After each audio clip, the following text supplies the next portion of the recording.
हाय। आज मैं डिस्कस करूंगा कि मैंने ट्रेडिंग एज अ प्रोफेशन क्यों चूज़ किया है। उसके पहले मैं ये बताना चाहूँगा कि ट्रेडिंग मेरा फर्स्ट चॉइस नहीं था। मेरा फर्स्ट चॉइस था कि मैं जो जॉब लाइफ थी मेरी, उससे मैं बाहर निकलना चाहता था। उसके बहुत सारे रीजंस हैं जो मैं आगे के कुछ स्लाइड में आपको बताऊंगा। But right from the beginning, even जब मैं पढ़ाई कर रहा था, कई कई रीजंस थे कि मैंने कभी एक जगह फोकस होके कभी कोई काम नहीं किया है। तो उसमें क्या होता था कि I get distracted very easily. कोई चीज़ आएगी तो मैं इधर डिस्ट्रैक्ट हो जाता था, कोई चीज़ आई तो डिस्ट्रैक्ट हो जाता था। तो जॉब में भी कुछ कुछ चीज़ें ऐसी हो रही थी मेरे साथ, जिसकी वजह से मुझे एक जो स्टेबिलिटी चाहिए थी मुझे, नॉट फाइनेंशियली, एक स्टेबिलिटी कि मैं माइंड मेरा कहीं ऑक्यूपाई हो, वो नहीं हो पा रहा था। तो ट्रेडिंग स्टार्ट करने के पहले मैं ये खुद की मेरी लर्निंग थी कि हमें वही चीज़ करनी चाहिए जिसमें हमारा इंटरेस्ट होता है। अगर हम लोग वो करेंगे तो हम उसमें काफ़ी अच्छा कर सकते हैं। अगर उसमें हमारा कभी कुछ ख़राब भी होगा तो हम किसी और को ब्लेम नहीं करेंगे। कि जनरली लोगों की आदत होती है कि अपने बॉस को ब्लेम करेंगे या अपने सर्कमस्टेंसेस को ब्लेम करेंगे। तो आई don't believe in all those things. मैं जो भी एफर्ट लेता हूँ उसको मैं चाहता हूँ कि वो पूरा क्रेडिट या पूरा उसका जो भी नेगेटिविटी है वो मेरे वजह से ही हुआ, किसी और कोई एक्सटर्नल फैक्टर नहीं होता है। And trading actually fits in there, जिसकी वजह से इवेंचुअली मैंने trading as a profession start किया है। ट्रेडिंग के पहले भी मैंने एलएलपी स्टार्ट की थी एजुकेशन रिलेटेड। मेरा बेसिकली बैकग्राउंड एजुकेशन का ही है। तो उसमें भी मुझे उतना, जो जिस तरह से स्टार्ट किया था, जिस तरह से मैं और आगे ले जाना चाहता था, वो हुआ नहीं। एंड इनिशियली ट्रेडिंग मैंने वैसे ही की थी कि सबका सुन के, इधर उधर से सुन के मैंने स्टार्ट किया था। और तो उसके उसके बाद मुझे धीरे धीरे इंटरेस्ट आने लगा कि इसमें काफ़ी चीज़ें ऐसी हुई जो मेरे बिगर एक पर्सनालिटी से कनेक्ट करने लगा। और उसके बाद मैं उसमें फुल टाइम चला गया। तो अब मैं बताता हूँ कि मैं क्यों, मैंने जॉब, मुझे जॉब लाइफ पसंद नहीं है। सबसे इम्पोर्टेंट पॉइंट है जॉब का कि जो जॉब में जो ग्रोथ होती है, वो ग्रोथ आपके हाथ में नहीं होती है। वो बहुत अलग चीज़ों पे डिपेंड करती है। आप कैसा काम कर रहे हो उस पे डिपेंड नहीं करेगा आपका ग्रोथ। आपका क्या नेटवर्क है, आपका क्या रिलेशनशिप है अपने इमीडिएट बॉस के साथ, बहुत सारी चीज़ें डिसाइड करती है।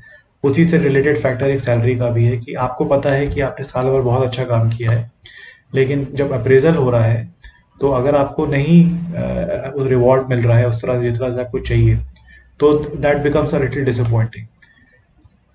अगेन बॉस की अगर हम लोग बात करें तो बॉस हर तरह के हम होते हैं। फॉर्चुनेटली मैंने आज तक जहाँ भी काम किया है मेरे बॉसेस हमेशा अच्छे रहे हैं। लेकिन उसके बाद भी कई बार देखने को मिलता है कि आपको micro managers kind of boss मिल जाते हैं जो आपके डोमेन में आके आपके आपके वर्क प्रोफाइल में इंटरफेरेंस करते हैं। तो वो थोड़ा इरिटेटिंग हो जाता है। तो उस चीज़ से मैं थोड़ा बचना चाहता था, क्योंकि बॉस कभी आप कंट्रोल नहीं कर सकते कौन आपका बॉस होगा। जॉब लाइफ में मोनोटोनी भी होती है। तो जैसे जब मैं जॉब चेंज करता था तो इनिशियली 2-3 महीने या 4-5 महीने या कभी कभी इवन एक साल तक काफ़ी अच्छा लगता था। लेकिन उसके बाद क्या होता था कि एक सेट रूटीन हो जाता है। आपको पता है कि ये चीज़ होंगी, आपको पता है आपके टीम में ये लोग हैं, इनको इस तरह से मैनेज करना है। तो वो after a point of time becomes very very predictable, and I don't like that thing. I like some novelty in my life all the time. And इसके लिए मैंने स्विच किया। वर्क लाइफ बैलेंस, अब मेरा जो था काम करने का तरीका वो ये था कि I was very involve with my work, at least in the initial years. बाद में मैं भी थोड़ा रिलैक्स हो गया था। लेकिन एक जो होता है वर्क लाइफ बैलेंस का कॉन्सेप्ट, उसमें मुझे काफ़ी प्रॉब्लम आती थी कि मतलब कि मुझे काम करना अच्छा लगता है बेसिकली। तो जितना काम ज़्यादा होगा उतना अच्छा रहेगा। तो बेसिकली मैं ज़्यादा से ज़्यादा टाइम अपना ऑफिस में स्पेंड करूँ, ये मुझे अच्छा लगता है। तो अब मैं इसमें एक्चुअली कर पा रहा हूँ कि मेरा घर और जो काम है वो एक हो गया है। There are people around me who understand these things. Office का एक सबसे बड़ा जो पॉइंट है जो मैं कभी भी पसंद नहीं करता हूँ और आज भी पसंद नहीं करता हूँ, वो है कि जो मीटिंग्स होती हैं, unnecessary meetings, unnecessary time spend हो रहा है उसमें। ऑब्वियसली पैसा जा रहा है उसमें, मुझे प्रॉब्लम नहीं है कि ऑफिस का ही जा रहा है वो। बट जो मीटिंग्स में टाइम स्पेंड हो रहा है, इलॉजिकल बात हो रही है या टॉपिक से हट के बात हो रही है। तो जनरली अगर मैं पीपीटी भी दे रहा हूँ आपको, तो मैं बहुत क्लियर हूँ कि मुझे इस टॉपिक पे, इस पॉइंट पे ही स्टिक करके रहना है। बट जनरली ऑफिस में कोई भी अगर मीटिंग हो रही है, पीपीटी हो रही है, तो जनरली पीपीटी से हट जाते थे लोग। तो वो मुझे कभी पसंद नहीं आता था। और सबसे बड़ा एक रीज़न है कि ऑफिस पॉलिटिक्स। तो अगर आपको ऑफिस में सर्वाइव करना है तो इट्स वेरी मैंडेटरी कि ऑफिस पॉलिटिक्स में आपको इन्वॉल्व होना ही होना है। तो उसके बिना थोड़ा मुश्किल हो जाता है वहाँ पे, तो वो आपको करना होता है। तो मैंने भी किया है and I accept that. Team work again, जैसे कॉलेज में भी मैंने कई बार, मैं एक्चुअली टीम वर्क में कभी उतना अच्छा नहीं था, तो मैं जनरली फ्री राइड करता था। ऑफिस में भी मैंने काफ़ी ट्राई किया है, तो टीम वर्क जब भी आता है तो मैं जनरली फ्री राइड करने की कोशिश करता हूँ। तो वो मेरा एक बेसिकली नेचर ही है, तो उसके लिए मैं कुछ कर नहीं सकता हूँ। तो ऑफिस में भी कभी क्रेडिट इसके लिए लिया नहीं, लेकिन अगर कोई टीम का काम होता था तो जनरली मैं उतना आगे आगे काम नहीं करता हूँ। हालांकि अगर इंडिविजुअली कोई काम दिया गया है तो मैं उसमें काफ़ी अच्छा मैं एफर्ट डालने की कोशिश करता हूँ।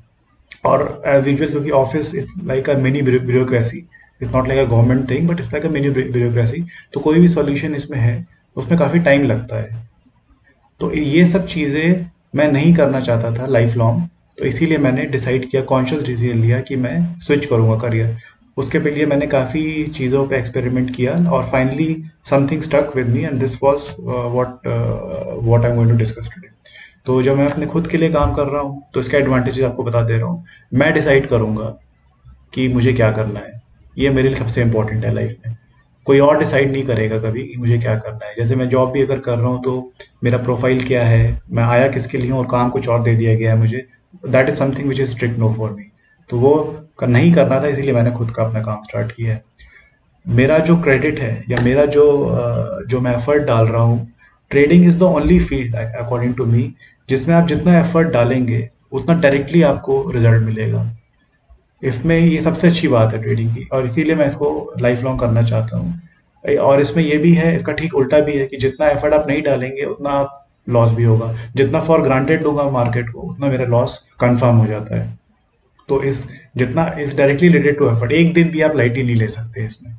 इसमें एक सबसे अच्छी बात यह है कि इसमें मैं डिसाइड करूंगा कि कब क्या करना है मुझे। रात में, क्योंकि जनरली मैं रात को एक्टिव होता हूँ, तो रात को पढ़ना है मुझे या शाम को पढ़ना है या दिन को सोना है, अगर ट्रेडिंग नहीं है उस दिन मेरी, तो वो सब चीज़ मैं अपने हिसाब से डिसाइड कर सकता हूँ। तो मेरी लाइफ मेरे हिसाब से चल रही है, that is what I want. और ये जॉब में मेरी ये फ्रीडम नहीं थी, कोई आउटसाइड प्रेशर नहीं है, मुझे डिसाइड करना है कब क्या करना है। ठीक है, fortunately I am surrounded with people who understand this thing.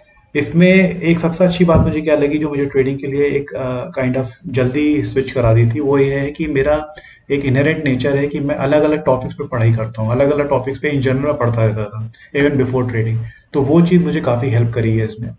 और मैं नहीं चाहता हूँ, मुझे अच्छा नहीं लगता है मतलब बहुत लोगों से मिलना। बेसिकली मैं इंट्रोवर्ट हूँ, तो for a person my like me जो पढ़ने में ज़्यादा इंटरेस्ट रखते हैं और ज़्यादा लोगों से मिलने में अवॉइड करते हैं, और ज़्यादातर इन्फॉर्मेशन अगर यूट्यूब पे ही मुझे मिल जाती है, तो उसके पॉइंट ऑफ व्यू से it's a very very good field for me.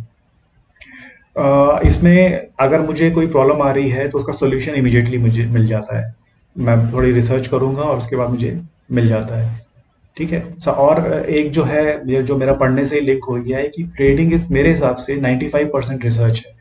तो अगर रिसर्च बेंट ऑफ माइंड किसी का नहीं है, अगर वो टाइम स्पेंड नहीं कर सकता है चार्ट ट्रेडिंग में या बैक टेस्टिंग करने में या एक्सटेंसिव रिसर्च करने में, पीछे क्या हुआ है और उसके बेसिस पे आगे क्या होने वाला है, तो probably trading is not the right field for you. अब इसके कुछ डाउन साइड भी है जो मैं आगे डिस्कस करूंगा। तो सबसे इम्पोर्टेंट क्या है कि अनलाइक सैलरी, सैलरी में तो आपको पता ही है कि हर महीने इतना आएगा। ट्रेडिंग में देर इज नो श्योरिटी। आज आपका कुछ बन रहा है इस महीने, अगले महीने बनेगा नहीं बनेगा, there is no surety at all. तो अगर आप वो झेल सकते हैं तभी आपको ट्रेडिंग में आना चाहिए। इसका एक सबसे इम्पोर्टेंट पॉइंट है ट्रेडिंग का, जो मैं और किसी फील्ड में नहीं देखता हूँ, वो ये है कि इसका जो लॉस होता है, अगर इसमें हम जो ट्रेडिंग करते हैं इसमें खाली लॉस डिसाइड कर सकते हैं। अगर मैंने एंट्री ले ली है तो खाली मैं स्टॉप लॉस लगा सकता हूँ, कितना प्रॉफिट उसके बाद ऊपर हो जा रहा है वो, that is not in my control.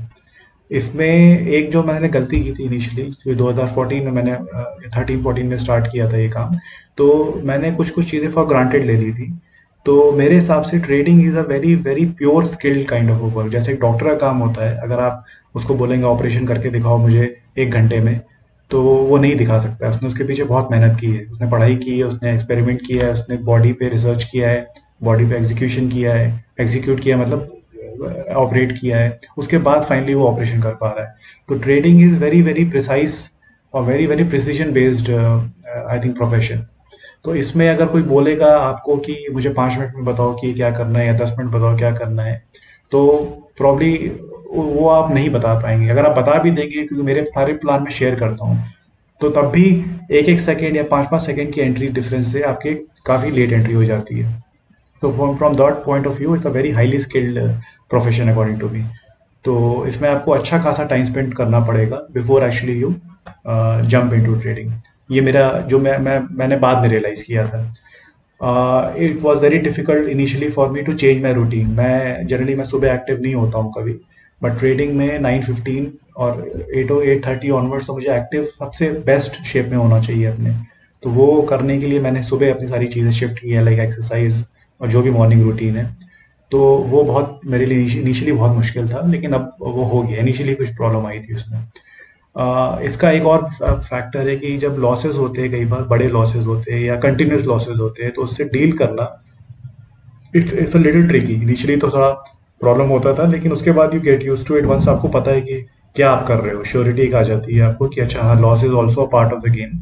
तो कोई भी ट्रेडर ऐसा नहीं होगा अगर बोलेगा कि उसका हर टाइम प्रॉफिट हो रहा है, तो it is not going to, you should not believe and I don't believe. क्योंकि मेरे खुद के, अगर मैं देखूँ ऑन एन एवरेज, अगर 5 ट्रेड्स में ले रहा हूँ या 10 ट्रेड ले रहा हूँ, तो 50%, 40%, 60% लॉस होते हैं।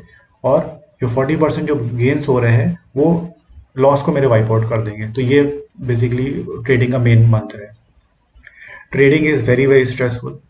अगर आपको नहीं आता है, और स्पेशली अगर आप स्ट्रगल कर रहे हैं, तो there is nothing more stressful than this. Specially अगर आप साथ में जॉब नहीं कर रहे हैं और खाली फुल टाइम ट्रेडिंग कर रहे हैं, वो तो मैं कभी एडवाइस नहीं करूँगा आपको। तो अगर आप वॉल्यूम पे जा रहे हैं और आपको लग रहा है कि हाँ, आपको इतना अमाउंट हो जा रहा है कि आपकी जॉब की जो सैलरी थी उससे ज़्यादा आ रहा है, only then you should quit, otherwise don't do that. Trading का एक सबसे इम्पोर्टेंट जो मेरा अब मुझे कई बार लगता है कि जो जॉब में था कि पीपल कांटेक्ट रहता था, तो ट्रेडिंग में सोशल कांटेक्ट नहीं मिलता है। तो आपको अपने से ही सब बात करनी है, जो भी करनी है, आपको समझने वाले लोग बहुत कम मिलेंगे। तो अगर उस तरह से आप डील कर सकते हैं, तो I think that is a very very good way. तो मैं वैसे भी अकेले ही रहना पसंद करता हूँ, लेकिन कभी कभी लगता है कि हाँ, जैसे टीम कुछ होनी चाहिए या वो होना चाहिए, तो उसमें वो ऑफिस का पार्ट मैं मिस करता हूँ कई बार। इसमें कोई आपको मोटिवेशन नहीं करेगा except people who really understand you, who really understand what you are going through. तो that is another very key factor. Trading में कई बार ये भी होता है कि आप कोई चीज़ कर रहे हैं, कोई पैटर्न आपका काम कर रहा है, बट मार्केट चेंज हो गया है और आपने थोड़ा लेट रियलाइज़ किया है, और आप वही पैटर्न करते चले जा रहे हो। तो उसमें क्या होता है कि आपको थोड़ा लेट रियलाइज़ होता है कि कुछ चीज़ें काम नहीं कर रही हैं। बट अगेन, जब आप ज़्यादा करोगे इसको या रोज़ करोगे आप एक फोकस तरीके से, तो आप समझ जाओगे कि मार्केट का एक पल्स होता है, मार्केट का एक बीटिंग होता है, जो आप ओवर अ पीरियड ऑफ समझ लेंगे। मार्केट फ्लक्चुएशन अगेन वही कि कब, अब जैसे मार्केट फेब में या मार्च में क्रैश कर रहा था 2020 में, और अब मार्केट उठ रहा है। तो हमें बहुत इंपॉर्टेंट ये चीज़ समझना होता है कि मार्केट अपने स्पीड और अपने टाइम पे मूव करेगा, which has nothing to do with news and economy कहाँ जा रही है, कैसे जा रही है। तो अगर ये बात आपको समझ में आ गई है, तो trading will become very easy. ये तो मैंने मोटा मोटा आपको बताया है कि मैं क्यों ट्रेडर बना हूँ या मैं क्यों ट्रेडिंग में शिफ्ट किया हूँ। इसके बाद जो मैं वीडियोस बनाऊंगा उसमें मैं ये बताऊंगा कि आज तक मेरे मेजर जो लॉसेस हुए हैं वो किस किस चीज़ों से हुए हैं, और कैसे वो शेयर करके मैं आपको बताना चाहूँगा कि आपके वो लॉसेस ना हो। तो that will be a lot helpful for you. Thanks a lot for watching this video, and if you liking it, please subscribe to it.